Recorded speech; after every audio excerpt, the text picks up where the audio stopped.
The security cameras never recorded what happened in sub-level 3 of the Meridian Tower after midnight. Corporate policy claimed the basement levels were sealed off. Asbestos concerns, structural issues, insurance liability. But James Rodriguez knew better. 23 floors of gleaming corporate perfection above, and down here in the forgotten depths, the real stories lived in shadows and silence. James pushed his cleaning cart through the narrow service corridor, the wheels squeaking against polished concrete that hadn't seen daylight in decades. His janitor's uniform hung loose on his lean frame, a man who'd learned to make himself invisible in a world that preferred not to see him. At 34, his hands were already mapped with the calluses of night shifts and weekend overtime, but his dark eyes still carried the gentle warmth that made his 8-year-old daughter, Sophia, trust him with every secret. The basement smelled of old paper and forgotten dreams. Abandoned office furniture created mountains of corporate archaeology, ergonomic chairs from the 90s, filing cabinets stuffed with contracts from deals long dead, computer monitors thick as tombstones. This was where Meridian Industries buried its mistakes, and James was paid to keep their graveyard clean. He'd been working these floors for 3 years, ever since the divorce settlement left him with custody of Sophia and bills that laughed at his paycheck. The night custodial position at one of Manhattan's most prestigious corporate towers wasn't glamorous, but it was steady. Most importantly, it meant he could be home when Sophia left for school, and there when she returned. Tonight felt different. The air carried an electric tension, like the moment before lightning strikes. James had learned to trust these instincts. They'd kept him alive during 2 tours in Afghanistan before everything fell apart. He paused, listening. Above him, 37 floors of corporate machinery hummed, with the white noise of money being made while the city slept. But here in the basement something whispered. A sound, faint, almost imaginary, like someone crying. James stopped his cart, every nerve suddenly alert. In 3 years of basement shifts, he'd never heard anything that didn't belong. The building's security was legendary. Biometric scanners, motion detectors, guards who carried themselves like ex-military. Nothing unauthorized moved through these halls. But there it was again, definitely crying, soft, muffled, desperate. He followed the sound down a corridor he rarely cleaned, past storage rooms filled with the ghosts of corporate restructuring. The crying grew stronger, more distinct. Young, female, terrified. James reached a heavy steel door marked Archive Storage, authorized personnel only. The sound was coming from inside. His hand hovered over his security radio. 3 years of following protocol, of keeping his head down, of being invisible. But that voice, it reminded him of Sophia when she woke from nightmares, calling for someone to make the world safe again. If you're enjoying this story so far, don't forget to hit the like button and subscribe. Drop a comment telling me where in the world you're watching from. I love hearing from you. James tried the door handle, locked, of course, but his master key, the one that opened every forgotten corner of this corporate tomb, clicked the mechanism open. Inside, mountains of bankers' boxes created a maze of paper towers. Emergency lighting cast everything in sickly yellow, and the air tasted of dust and secrets. The crying was closer now, coming from deep within the labyrinth of files. "Hello?" James called softly. "Is someone there?" Silence. Then a sharp intake of breath, like someone forcing themselves to stop breathing. James moved carefully through the narrow passages between filing towers. His flashlight beam danced across labels. Legal settlements, 1998-2003. Environmental impact studies, archived. Personnel files, terminated employees. Then he found her. In a small clearing between the highest stacks, a girl sat huddled against the wall, maybe 16, 17 years old. Designer clothes that had once cost more than James made in a month, now wrinkled and dirty. Her blonde hair hung in tangled curtains around a face that belonged on magazine covers. If magazine covers could capture this kind of exhaustion and fear. She looked up at James with eyes the color of storm clouds, and for a moment, neither of them moved. This wasn't some homeless kid who'd found her way into the building. This was someone who belonged to a different world entirely, a world where people wore $1,000 shoes and never worried about rent. "Please," she whispered, her voice cracked from crying, "please don't tell them I'm here." James lowered his flashlight, crouching down to seem less threatening. In the dim light, he could see she'd been here for days. Empty water bottles, food wrappers, a makeshift bed of old office jackets. She'd turned this forgotten corner into a hiding place. "What's your name?" he asked gently. "Lily." She wiped her nose with the back of her hand. Lily Vanstone. The name hit James like a physical blow. Vanstone, as in Marcus Vanstone, the billionaire CEO whose face graced the covers of Forbes and Fortune. The man whose corporate empire stretched across 3 continents, whose name was etched in gold on the building directory 37 floors above. James had seen the missing person reports. They'd been running on every news channel for 2 weeks. Billionaire's daughter vanishes from elite boarding school. The NYPD, the FBI, private investigators, everyone looking for the golden child of one of America's most powerful families. And she'd been here, hiding in the basement of her father's own building. "How long have you been down here?" James asked. 6 days. Lily's voice was barely a whisper. "Maybe 7. I lost track." "Your father doesn't care." The words came out sharp, bitter.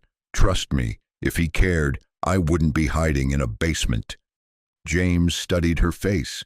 Even exhausted and frightened, she carried herself with the unconscious pride of someone born to privilege. But underneath that, he recognized something else. The hollow look of a child who'd learned that love had conditions, that family was something other people had. "You're hurt," he said, noticing how she favored her left wrist. "I fell climbing down the service ladder. It's just sprained." She pulled her hand closer to her body protectively. "I'll be fine." No, she wouldn't be fine. 3 years of raising Sophia had taught James to read the signs. Lily was running on empty, dehydrated, exhausted, probably hadn't eaten a real meal since she'd been down here. "Listen," James said carefully, "I don't know what happened, why you're running, but you can't stay here. This isn't safe." "Safer than going back." Lily's laugh was hollow. "You don't understand. Nobody understands. Try me." Something in his voice made her look up. James had perfected the tone over years of getting Sophia to open up about bad days at school, hurt feelings, fears she couldn't name, patient, non-judgmental, safe. "My father," Lily began, then stopped. "He's not.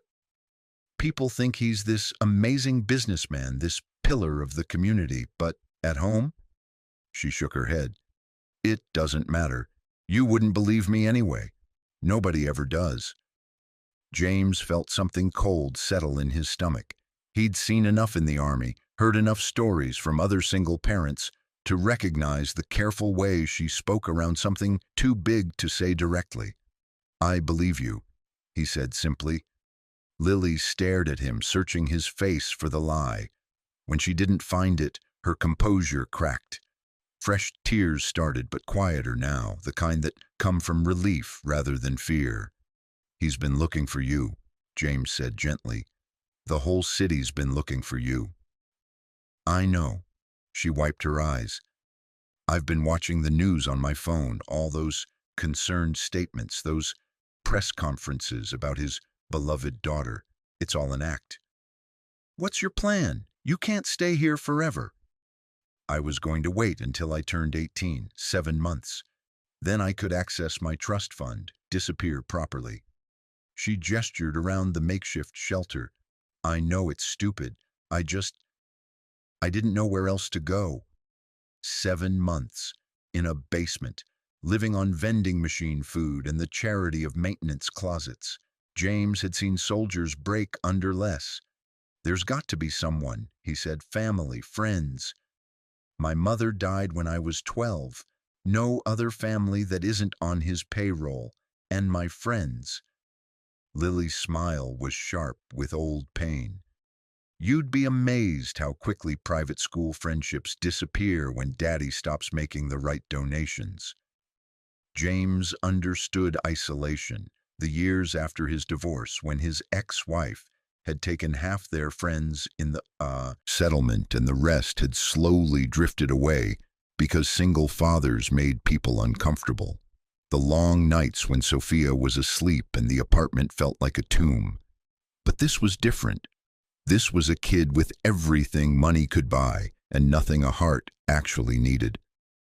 "What's your daughter's name?" Lily asked suddenly. James blinked. "How did you? You keep checking your phone, and you've got that look my friend Emma's dad gets when he's worried about her." She managed a small, genuine smile. "Plus, there's a crayon mark on your shirt pocket. Sophia, she's 8. You love her." It wasn't a question, but James answered anyway. More than breathing. "She's lucky." Lily's voice carried a weight no 17-year-old should know. "My father loves his company, his reputation, his stock price. But me," she shrugged, "I'm just another asset to be managed." James thought about Sophia, asleep in their small apartment 20 minutes away, how she'd curled up against him during last night's thunderstorm, trusting absolutely that he would keep the world from hurting her, how she still believed that her daddy could fix anything. "I have to call this in," he said finally. Lily's face went white. "Please, please, I'm begging you." "I have to call it in," James repeated, "but I'm going to do it my way." She searched his face, trying to read his intentions. "What does that mean?" "It means you don't go back to your father tonight, not until we figure out what's really going on." James pulled out his phone. "I'm calling someone I trust, someone who can help." "Who?" "My lawyer." Lily stared at him. "You have a lawyer?"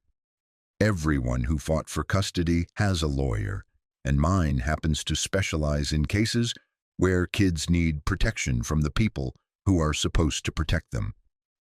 For the first time since he'd found her, hope flickered in Lily's storm-gray eyes. James hit speed dial. Sarah Martinez picked up on the second ring because good lawyers never really sleep. "James, it's 3 in the morning. "I need help, Sarah. I found Marcus Vanstone's daughter." Silence. Then, "Jesus Christ, where are you?" "That's complicated. She's been hiding in the basement of his building. And Sarah, I think there's a reason she ran." "Don't move. Don't call anyone else. Give me 20 minutes. The line went dead. James looked at Lily, who was watching him with an expression caught between hope and terror. "What happens now?" she asked. "Now we do something your father's money can't buy," James said. "We make sure you're safe first, and we figure out the rest later." Outside, Manhattan hummed with its sleepless energy. 37 floors above them, Marcus Vanstone's empire glittered like a monument to success. But down here in the forgotten basement, among the archives of corporate secrets, 2 people from impossibly different worlds had found each other. And sometimes James reflected, as he sat down to wait for help to arrive, that's how real families actually begin. Not with blood or money or social position, but with one person refusing to walk away when someone else needs them most. Lily pulled her knees to her chest, still watching him warily. "Why are you helping me?" James thought about Sophia, about the promise he'd made the day the divorce was finalized, that she would always have at least one parent who put her first, no matter what it cost him. "Because every kid deserves to have someone in their corner," he said simply, "and right now you don't have anybody." "I have you," she said quietly. "Yeah, James said, surprised by the warmth that spread through his chest at those 3 words. You do. The basement settled into quiet around them, but it wasn't the silence of abandonment anymore. It was the silence of sanctuary, of 2 people learning to trust each other in a world that had taught them both that trust was dangerous. And in that silence, something new began to grow. Not a rescue, not a transaction, but the first tentative threads of what family could look like when it was built on choice rather than blood, on protection rather than possession. 23 minutes later, the service elevator chimed softly in the basement corridor. Sarah Martinez emerged like a force of nature in sensible shoes, a woman who'd learned to navigate courtrooms and corporate boardrooms with equal skill. At 45, she carried herself with the confidence of someone who'd built her practice on cases nobody else wanted to touch. Custody battles against wealthy ex-husbands, child protection cases where money tried to buy silence, David and Goliath fights where David usually had a law degree from a night school and Goliath had Harvard lawyers. She found James and Lily in the archive room, the girl now wrapped in James's maintenance jacket, looking smaller and more vulnerable under the harsh emergency lighting. Sarah Martinez, she said, extending her hand to Lily with the same respect she'd show an adult client. I'm here to help. Lily shook her hand tentatively. You're really going to take on Marcus Vanstone? Sarah's smile was sharp as steel. Honey, I've taken on bigger. Money doesn't scare me. What scares me is kids who don't have anyone fighting for them. Over the next hour, Sarah conducted what she called an informal intake interview. Her questions were gentle but thorough, delivered in a voice that somehow made it safe to tell the truth. James sat quietly nearby, occasionally bringing Lily water or making sure she was warm enough. The story that emerged painted a picture that would have made tabloid headlines if anyone had been willing to listen to a troubled teenage runaway over a billionaire's public reputation. Marcus Vanstone, according to his daughter, was a man who measured love in quarterly reports. Lily's mother, Victoria, had died of an overdose when Lily was 12, not accidental as the official reports claimed, but a suicide that followed months of Marcus's psychological warfare. He'd accused her of infidelity, threatened to destroy her in court, wielded his wealth like a weapon against her mental health. She tried to leave him once, Lily said, her voice steady now that someone was finally listening. When I was 11, he had her followed, documented everything she did, everyone she talked to. He told her if she tried to take me, he'd prove she was an unfit mother and she'd never see me again. Sarah took notes on a yellow legal pad, her pen scratching steadily. What happened after your mother died? Boarding school, the most expensive one they could find, as far away as possible. I only came home for holidays, and only when there were business events where having a daughter made him look good. Lily's laugh was hollow. I was like a prop in his perfect life performance. But you came home 2 weeks ago, James said gently. What changed? Lily went quiet for a long moment. When she spoke again, her voice was barely a whisper. He's getting remarried. Her name is Clarissa. She's only 10 years older than me, and she's pregnant. Sarah's pen stopped moving. He told you this? I overheard them talking about how this time he was going to do it right, how he was going to have the family he always wanted without the complications.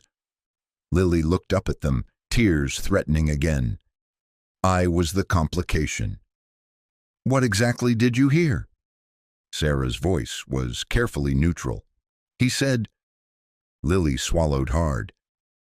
He said once the new baby came, he wouldn't need to keep pretending I mattered, that maybe it was time I learned to stand on my own. Maybe at one of those therapeutic boarding schools where they keep the difficult kids. The silence that followed was thick with understanding.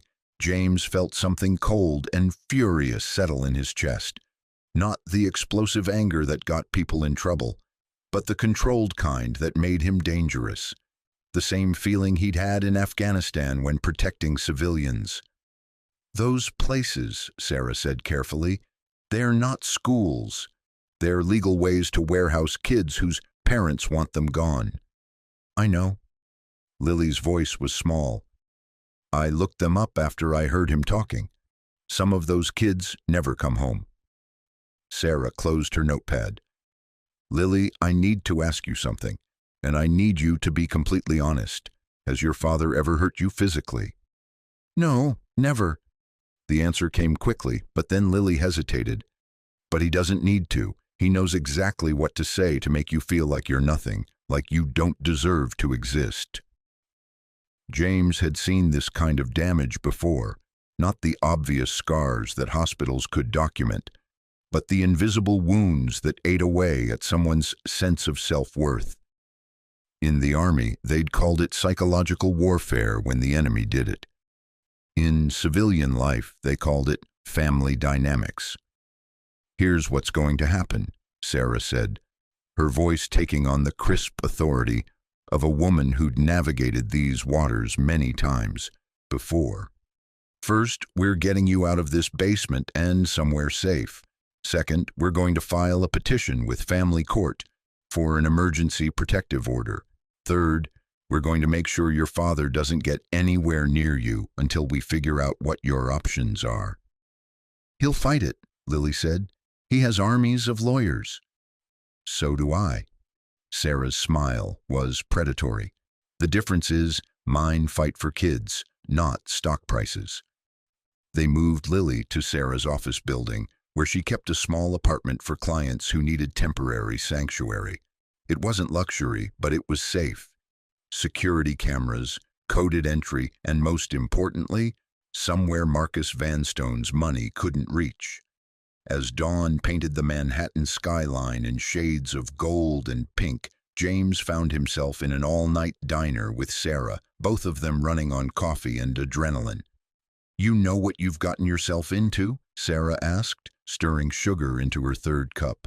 "A custody battle with a billionaire who probably has half the city on his payroll?" James rubbed his eyes. "Yeah, I'm getting the picture. It's going to get ugly. He'll come after you personally, your job, your background, your fitness as a parent. Men like Marcus Vanstone don't lose gracefully." James thought about Sophia, probably still asleep in their small apartment. His ex-wife had already tried the unfit father angle during their divorce. It hadn't worked then because the truth was simple. He was a good dad who put his daughter first. But Marcus Vanstone had resources that made James's ex-wife look like amateur hour. "What are you thinking?" Sarah asked. "I'm thinking about a scared kid hiding in a basement, convinced nobody cared if she lived or died." James met her eyes. "And I'm thinking about my daughter, how she trusts me to keep her safe. How do I explain to her that I walked away when someone else's kid needed help?" "You don't have to explain anything. This isn't your fight." "Yes, it is." The words came out with a certainty that surprised him. "Maybe I can't give Lily what her father's money could buy, but I can give her what he never did. Someone who shows up, someone who doesn't walk away." Sarah studied him across the scratched Formica table. "You know she's going to need more than temporary help. If we're going to make this stick, if we're going to keep her safe, it's going to take time, months, maybe years." "I know. And you're prepared for that? To have your life turned upside down by a kid who isn't even yours?" James thought about the moment in the basement when Lily had said, "I have you." 3 words that had somehow rewired something fundamental inside him. He'd spent 3 years focused on being the best father he could be to Sophia. But maybe being a good father meant more than just taking care of your own kid. Maybe it meant refusing to let any kid believe they were disposable. "She is mine," he said quietly. "The moment I found her down there, she became mine. Not legally, not biologically, but in every way that actually matters. Sarah nodded slowly. Okay then, let's go to war. The first shot came at 7 a.m. when James's supervisor called to inform him his employment at Meridian Industries was terminated, effective immediately. No reason given, no severance, no explanation beyond corporate restructuring. The second shot came an hour later, when Child Protective Services knocked on his apartment door with questions about his fitness to provide a stable environment for Sophia. Someone had made an anonymous complaint alleging drug use, unsafe living conditions, and erratic behavior. Sarah was at his apartment within 20 minutes, her briefcase in one hand and a look of grim satisfaction on her face. He's moving fast, she told James as the CPS investigator examined their small but spotless home. Which means we scared him. Is this good or bad? Both. Good because it means he's worried enough to make mistakes. Bad because desperate billionaires have a lot of ways to hurt people. The CPS investigation lasted 4 hours. They interviewed Sophia, who was confused but answered honestly about their life together. They inspected every room, every cabinet, looking for evidence of the anonymous allegations. They found nothing because there was nothing to find. James had learned military-level discipline about keeping their home clean and safe. Mr. Rodriguez, the lead investigator said as they prepared to leave, I want you to know that these allegations appear to be completely unfounded. Your daughter is clearly well cared for and your home environment is excellent. However, I'm required to inform you that the complaint has been logged, and any future reports will be taken very seriously. Translation: someone was building a paper trail. After they left, James sat on his couch with Sophia curled against his side, her small hand holding his larger one. Daddy, are you in trouble? No, sweetheart. Some grown-ups are just confused about some things. Is it because of the crying girl you helped? James looked down at her, surprised. How did you... You have that same look you get when I'm scared and you're trying to make me feel better. Except you're the one who's scared this time. 8 years old and already reading people like a trained psychologist. James wondered sometimes if kids were naturally more perceptive, or if children of single parents just learned to pay attention to the emotional weather in ways that other kids didn't have to. I'm not scared, he said gently, but yes, it's about helping someone who needed help. Good, Sophia said firmly. That's what heroes do. If you're hooked on this story, make sure to subscribe and turn on notifications so you never miss an upload. Your support means everything and helps me bring you more emotional stories like this one. That afternoon, James took Sophia to see Lily. Sarah had arranged for them to meet at a small park near the office building, somewhere public and safe.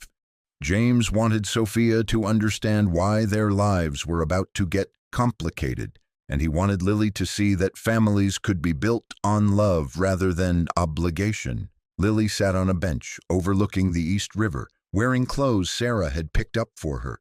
Jeans, a simple sweater, sneakers. Without the designer armor, she looked like what she was, a scared teenager who'd been carrying too much for too long. Lily, James called softly, I'd like you to meet someone. She turned, and her face brightened when she saw Sophia skipping beside him. This is your daughter. Sophia, this is Lily. She's... James paused, realizing he didn't have words for what Lily was becoming to them. She's family. Sophia studied Lily with the frank curiosity of childhood. You're the one who was sad. I was, Lily admitted. I still am sometimes. That's okay. Daddy says being sad is normal as long as you don't stay sad forever. Lily smiled, the first genuine smile James had seen from her. Your daddy sounds very smart.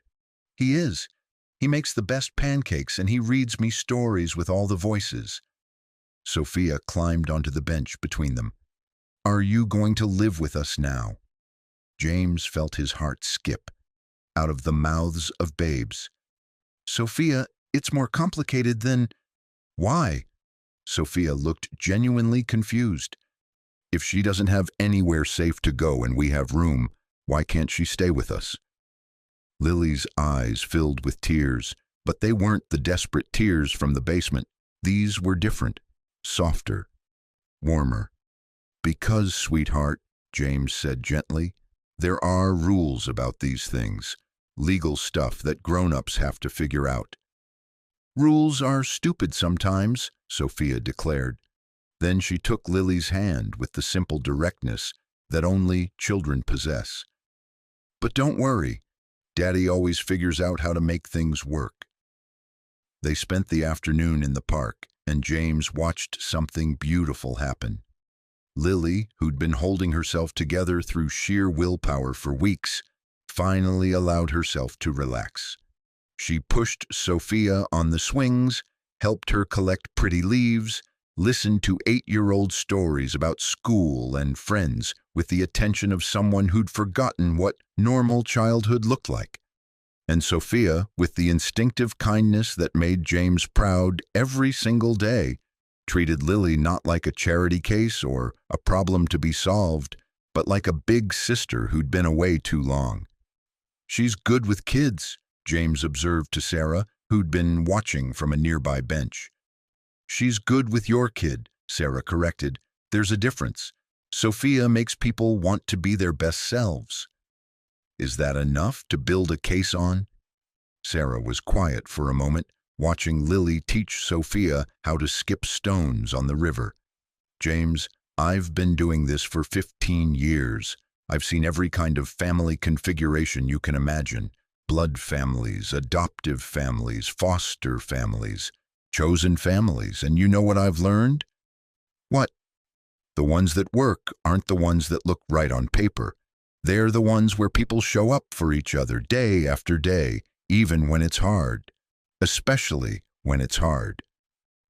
As the sun began to set over Manhattan, painting the sky in shades of orange and purple, James felt something settle in his chest. Not peace exactly, but certainty. He was going to fight for Lily, whatever it cost. Not because he was a hero, not because he wanted to take on Marcus Vanstone, but because some things were more important than being safe. Daddy, Sophia said as they prepared to leave, when is Lily coming home with us? James knelt down to her level. I don't know yet, sweetheart. It might take a while. But she will come home, right? James looked at Lily, who was watching them with an expression caught between hope and terror. The same look Sophia had worn the night the divorce was finalized, when she'd asked if they were still going to be a family, even though Mommy was leaving. Yes, James said, the word coming out steady and sure. She's coming home. That night, after Sophia was asleep, James sat at his kitchen table with a cup of coffee and a legal pad, trying to figure out how a single father with a high school education and a security clearance was going to take on one of the most powerful men in America. His phone buzzed. A text from Sarah. Emergency custody hearing tomorrow at 2 p.m. Vanstone's lawyers filed a petition claiming Lily is mentally unstable and you're an unqualified stranger attempting to manipulate a vulnerable minor for financial gain. James stared at the message for a long time. Then he typed back, what do we need to prove? That love matters more than money. That stability comes from showing up, not stock portfolios. That sometimes the best families are the ones people choose, not the ones they're born into. Can we prove that? Watch me. James set down his phone and looked around his small apartment. 2 bedrooms, 1 bathroom, furniture from thrift stores and hand-me-downs, a refrigerator covered in Sophia's artwork, bookshelves filled with children's stories and military histories, a coffee table scarred from years of homework sessions and movie nights. It wasn't much by Marcus Vanstone's standards, but it was home. It was safe. It was filled with the kind of love that didn't come with conditions or quarterly performance reviews. Tomorrow he would stand in front of a judge and fight for the right to give that love to a scared girl who'd never known what it felt like to be somebody's priority. He would face down lawyers and private investigators and probably lose his savings account in the process.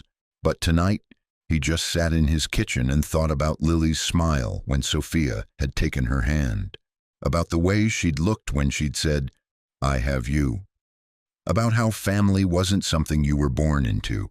Sometimes it was something you chose.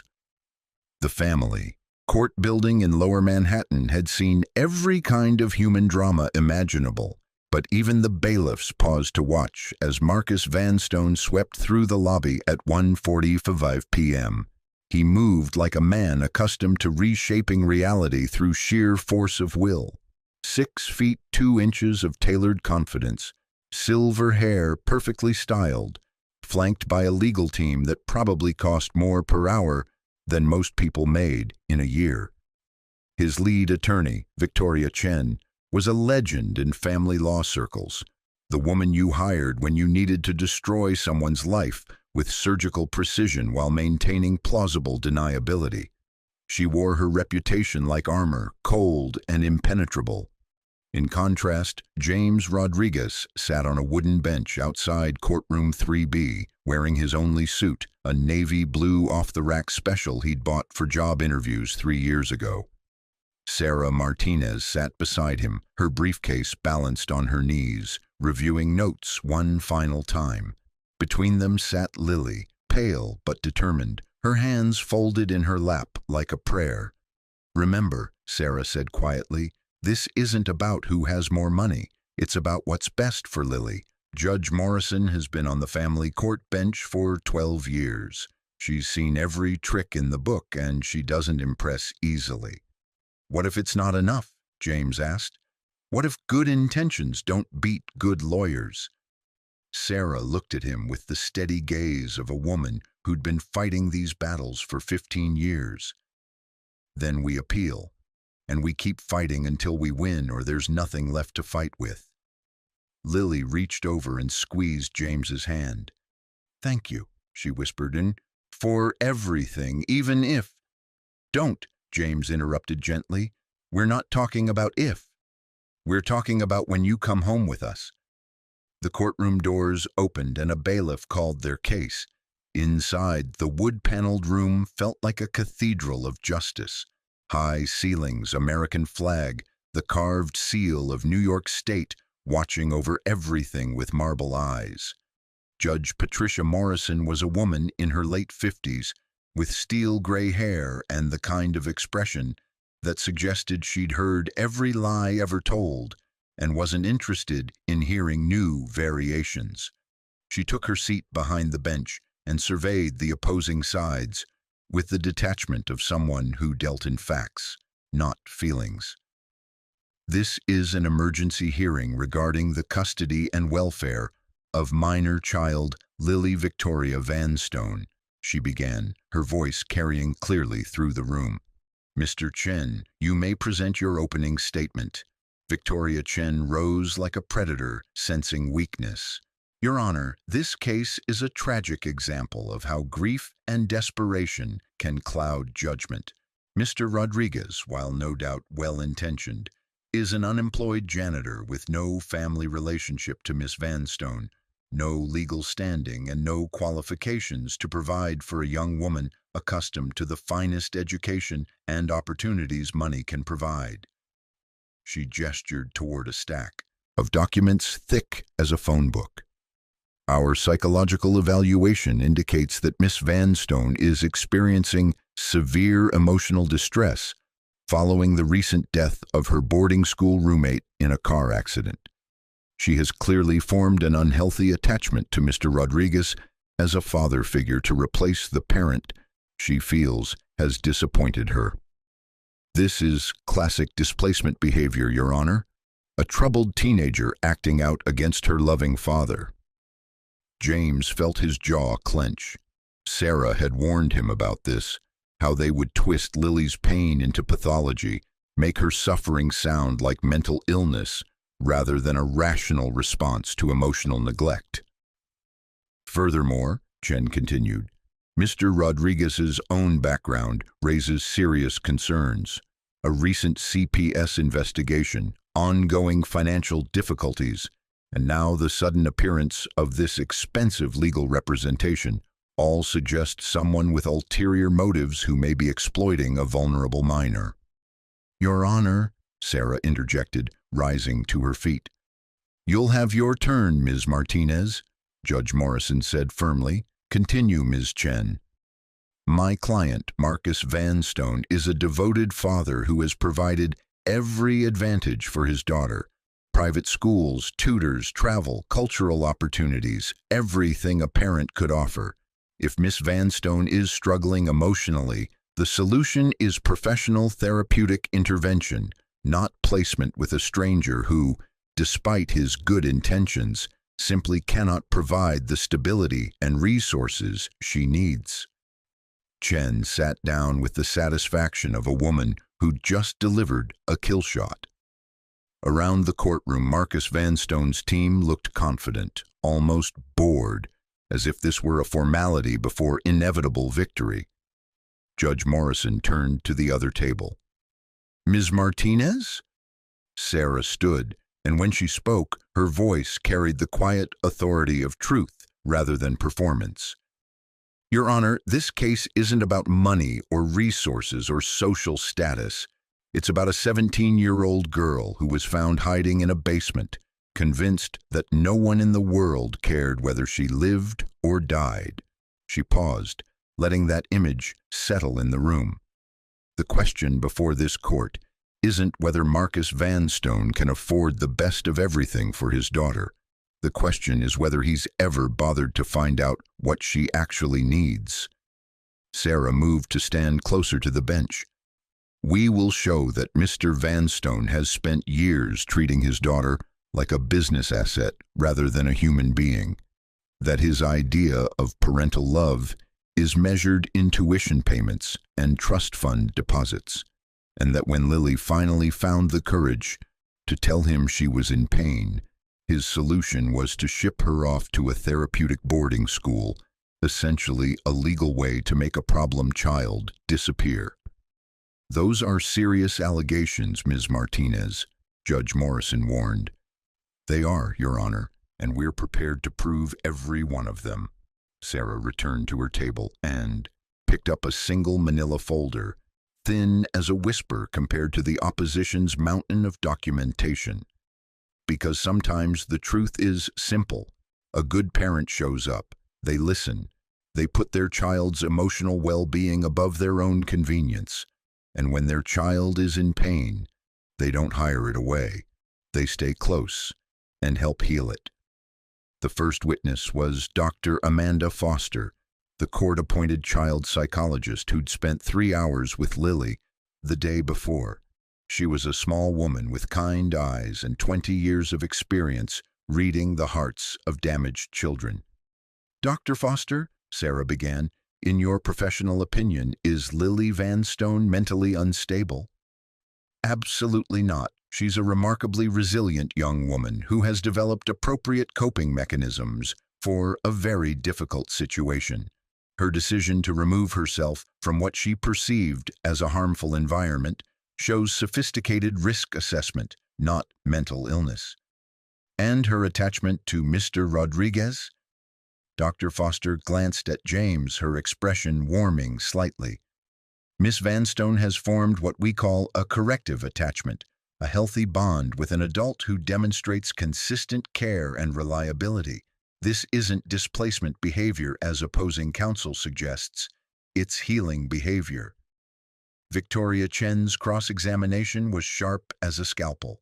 Dr. Foster, isn't it true that teenagers often fantasize about running away to sympathetic strangers when they don't get their way at home?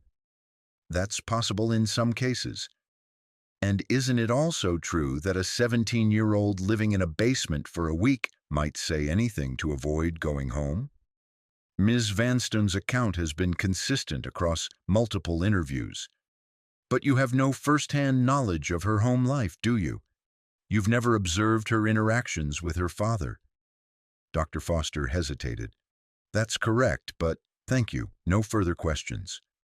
The next witness changed everything. I call Sophia Rodriguez to the stand, Sarah announced. A murmur rippled through the courtroom. Marcus Vanston leaned forward, his perfect composure cracking slightly. Chen started to object, then stopped. Attacking an 8-year-old would play badly with any judge. Sophia walked to the witness stand with the careful dignity of a child who understood that something important was happening. She wore her best dress, a blue one with small flowers that she'd picked out herself, and her hair was braided with the precision James had learned from YouTube tutorials.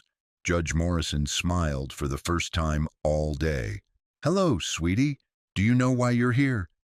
Yes, ma'am. I'm here to tell the truth about Lily, so she can come home with us. And do you promise to tell the truth? Yes, ma'am. Lying is wrong, and it hurts people. Sarah approached gently. Sophia, how did you meet Lily? Daddy brought her home after he found her crying. She was really sad and scared, but Daddy said we don't leave people when they're hurting. What's it been like having Lily around? Sophia's face lit up. She's the best big sister ever. She braids my hair better than Daddy, and she knows all the words to Disney songs, and she helps me with my math homework even though she's sad sometimes. Does Lily seem happy now? Happier. She still gets quiet sometimes, but Daddy says that's normal when people have been hurt. Like when I scraped my knee really bad and it took time to stop hurting even after the Band-Aid. Chen's cross-examination was careful, respectful, but pointed. Sophia, do you know what it costs to take care of someone? Food, clothes, doctors. Money, Sophia answered promptly. But Daddy says the most important things don't cost money, like hugs and stories and making sure people know they matter. But wouldn't Lily be more comfortable in a big house with lots of nice things? Sophia considered this seriously.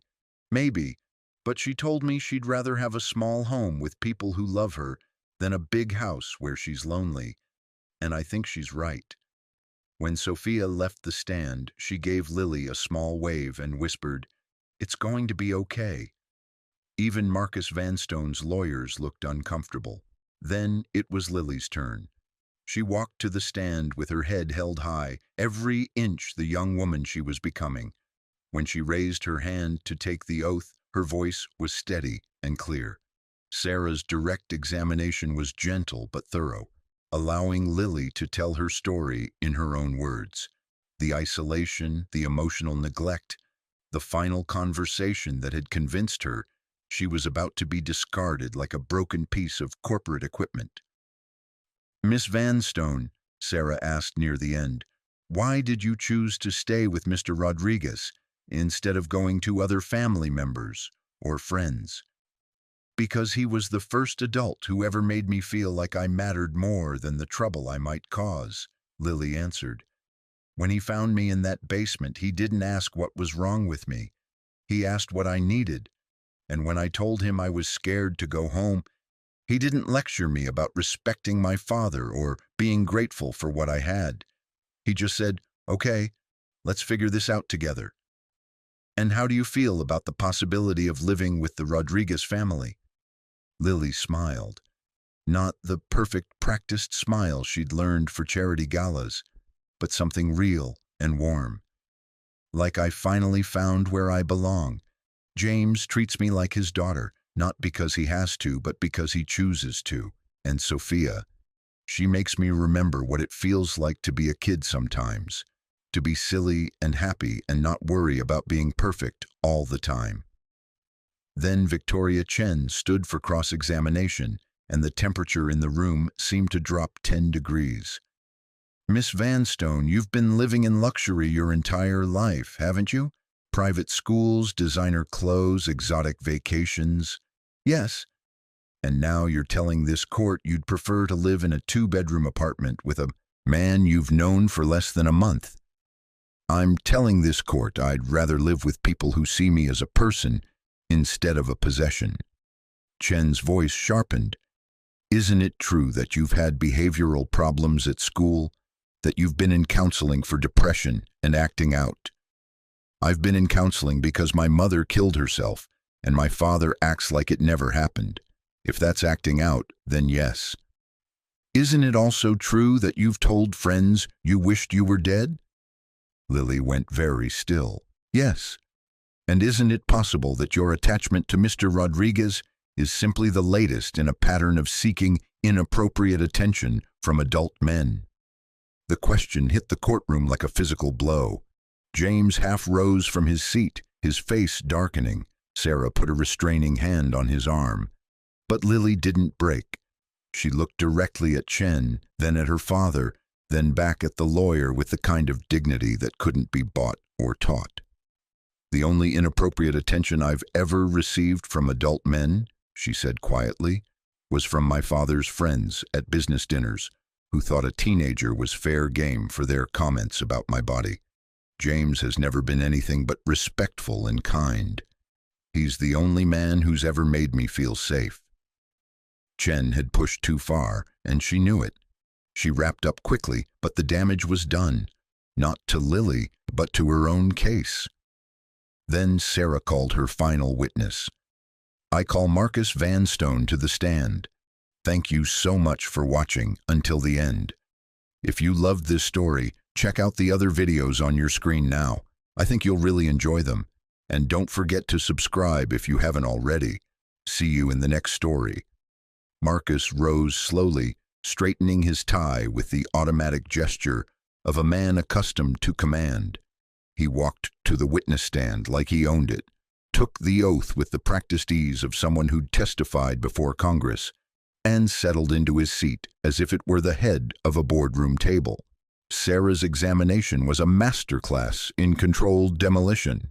Mr. Vanstone, when did you last have a private conversation with your daughter? Just the two of you? No business associates? No social obligations? Marcus paused, clearly calculating. We had dinner in December. December of this year? Last year. So 11 months ago. And what did you discuss? Her academic performance? Her college applications? Did you ask how she was feeling? About her mother's death anniversary? About starting her senior year? About her hopes and dreams? Those topics didn't come up. Sarah moved closer. Mr. Vanstone, do you know the name of your daughter's best friend? Another pause. She's mentioned several names. Do you know what her favorite subject in school is? She's always been academically gifted. That's not what I asked. What subject does she enjoy most? Marcus's composure was beginning to crack. I assume mathematics, like her. Mother. It's art, Sarah said quietly. She wants to study art therapy to help kids who've been through trauma. Did you know that? Art isn't a practical career. Did you know, Sarah interrupted, that your daughter has been in counseling since her mother's death, and that her primary presenting issue is feeling emotionally abandoned by her surviving parent? I provided the best therapeutic resources money could buy. But did you ever ask her what she needed from you? Marcus stared at her, his face flushing slightly. I don't see how. Did you ever ask her what she needed from you? Sarah repeated. I gave her everything. That's not what I asked. The silence stretched until Judge Morrison intervened. Answer the question, Mr. Vanstone. No, he said finally. I suppose I didn't ask. Sarah nodded slowly. Mr. Vanstone, in your petition, you state that your daughter is mentally unstable and that Mr. Rodriguez is unqualified to care for her. Can you tell this court what qualifications you believe are necessary to be a good parent? Financial stability, obviously, educational background, social position, the ability to provide opportunities. Do any of those qualifications include love? Marcus blinked. I love my daughter. How do you show that love? I've provided for her. How do you show it? I ensure she has the best of everything. Mr. Vanstone, Sarah's voice carried a note of sadness now. When your daughter told you she was unhappy, what was your response? Teenagers are often dramatic. When she told you she missed her mother, what did you say? The past can't be changed. When she asked to come home from boarding school because she was lonely, what did you tell her? Marcus's facade finally cracked completely. I told her to stop being so needy, he snapped. I told her that the world doesn't owe her anything, and she needed to learn to stand on her own instead of wallowing in self-pity. The courtroom went dead silent. Even his own lawyers looked stricken. And when you learned she was hiding in your building's basement, Sarah continued relentlessly, were you worried about her safety? I was concerned about the publicity. Marcus stopped, realizing what he'd just admitted. The publicity? I meant, of course I was worried about her safety. But your first thought was the publicity. I run a public company. So when your daughter was missing for 6 days, possibly hurt, certainly terrified, your primary concern was how it would affect your stock price. Marcus said nothing. Mr. Vanstone, do you believe your daughter would be better served living with you and your new wife, or with the Rodriguez family? With me, obviously. I'm her father. Why? The simple question seemed to break something inside him. Because she's mine. Because I've invested everything in her future. Because... He trailed off, staring at his hands. Because you love her? Sarah prompted gently. Marcus looked up, and for the first time, his mask slipped completely. I don't know how, he whispered. I never learned how. The admission hung in the air like a prayer. Judge Morrison called a 30-minute recess. When court resumed, her decision was swift and clear. After careful consideration of all testimony and evidence presented, this court finds that the minor child Lily Vanstone would best be served by temporary placement with James Rodriguez and his family, with full legal guardianship to be determined after a 6-month evaluation period. She looked directly at Marcus Vanstone. Mr. Vanstone, you have visitation rights, contingent upon your completion of family therapy and your daughter's consent. I strongly encourage you to use this time to learn the difference between providing for a child and loving one. Then she turned to James. Mr. Rodriguez, the court is entrusting you with a young woman who has experienced significant trauma. This is not a decision I make lightly. I expect regular check-ins with court services and continued therapeutic support for Miss Vanstone. Yes, Your Honor, James said, his voice thick with emotion. Court is adjourned. Outside the courthouse, in the golden light of late afternoon, 3 people stood together on the courthouse steps. Not a perfect family by any traditional measure. A single father, his 8-year-old daughter, and a 17-year-old girl who'd learned that love was something you chose rather than something you earned. So, Lily said, wiping tears from her cheeks, what happens now? Now, James said, pulling both girls close, we go home. 6 months later, the Rodriguez apartment looked different. Not bigger, they still couldn't afford to move, but fuller. Lily's artwork covered the refrigerator alongside Sophia's drawings. A second-hand piano sat by the window where Lily practiced while Sophia did homework. The couch had a permanent indent where all 3 of them curled up for movie nights. The legal guardianship had been finalized the week before. Lily had chosen to keep her last name but hyphenate it. Lily Vanstone Rodriguez, a bridge between her past and her chosen future. Marcus visited twice a month, awkward sessions where he was slowly learning to talk to his daughter instead of managing her. The therapy was helping, though progress was measured in small moments. The first time he asked about her day without mentioning her grades. The afternoon he brought her art supplies instead of college brochures. "He's trying," Lily told James one evening as they cleaned dishes together. "It's weird and uncomfortable, but he's actually trying to be a dad instead of a CEO. How do you feel about that?" "Hopeful, I guess. Not about us having some perfect father-daughter relationship, but maybe we can have something real, something honest." James nodded, understanding the complexity of forgiveness, how it could coexist with boundaries, how healing didn't always mean going back to the way things were.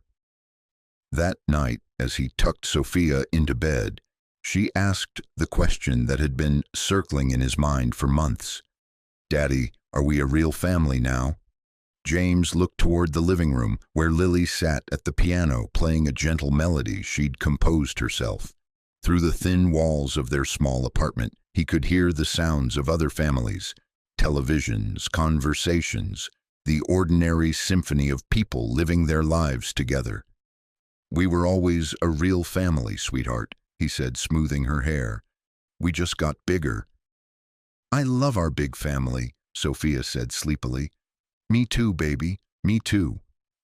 Later, after both girls were asleep, James sat in his kitchen with a cup of coffee, looking at the calendar on the wall. Tomorrow, Lily would graduate from the local high school, the first Vanstone to attend public school, something that had scandalized the society pages but filled her with pride. In the fall, she'd start community college, studying art therapy, planning to work with kids who'd experienced trauma. She'd found her calling in her own pain, turned her wounds into wisdom. His phone buzzed with a text from Sarah. "Saw the graduation announcement in the paper. So proud of all three of you." James smiled, typing back, "Thank you for fighting for us. Thank you for showing me what family really looks like." He set the phone aside and looked around his small apartment, at Lily's artwork, at Sophia's backpack by the door, at the family photos now scattered throughout their home. Not the life he'd planned 3 years ago, but the life he'd chosen, the life that had chosen him back. Outside his window, Manhattan hummed with its endless energy. Somewhere in a penthouse overlooking Central Park, Marcus Vanstone was probably working late again, but now he kept a photo of his daughter on his desk. Not a formal portrait, but a candid shot from the high school art show, where she'd won first place.